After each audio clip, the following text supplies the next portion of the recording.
Leo tarehe 29 ya mwezi wa 9 mwaka 2025 tumekuja hapa Mahakama Kuu ya Tanzania Divisheni ya Ardhi Dar es Salaam kwa ajili ya shauri la ardhi namba 6075 la mwaka 2025.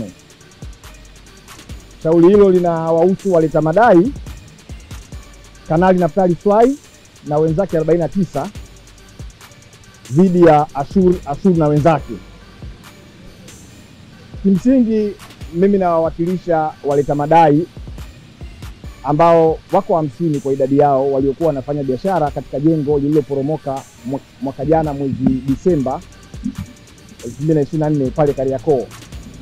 Sasa shauri leo lilikuwa limekuja kwa ajili ya hatua ya usikilizaji, na kwa kuanza tulianza kusikiliza mapingamizi ya awali yaliyowekwa na wadaiwa Ashur na wenzake watano.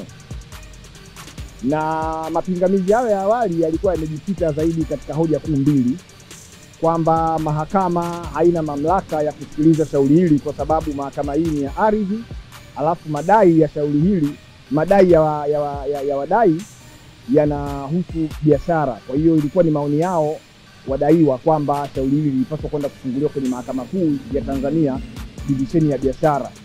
Na pingamizi lao lingine lilikuwa linasema kwamba hati ya madai imekosewa kwa sababu waleta madai hawajasaini ile hati ya madai, kwa hiyo ilikuwa ni makosa kisheria. Sasa sisi kwa upande wetu tunaweza kuieleza Mahakama Kuu ya Tanzania kwamba kuna msimamo wa kisheria ambao umetolewa na Mahakama Kuu, kuna msimamo wa kisheria ambao umetolewa na Mahakama ya Rufani ya Tanzania kwamba Mahakama Kuu ya Tanzania ni moja ambayo imeundwa chini ya ibara ya 108 ya Katiba ya Jamhuri ya Muungano wa Tanzania, na hivyo mtu hawezi kufukuzwa kwenye Mahakama Kuu kwa sababu tu amekwenda kwenye divisheni tofauti na madai ambayo yanaonekana mbele ya mahakama.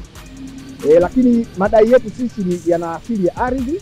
Tumeweza kuiambia Mahakama Kuu kwamba madai ya wateja wetu yana asili ya ardhi, kwa sababu ili madai yaonekane yana asili ya ardhi ni lazima yaoneshe au yahusiane na umiliki wa ardhi au matumizi ya ardhi.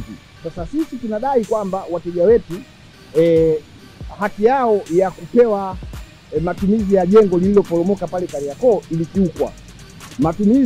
Haki yao ya kupossess lile jengo la Kariakoo imekiukwa. Kwa madai hayo yanaipa mamlaka Mahakama Kuu ya Tanzania Divisheni ya Ardhi kuweza kuyapokea, kuyasikiliza na kuyatolea uamuzi.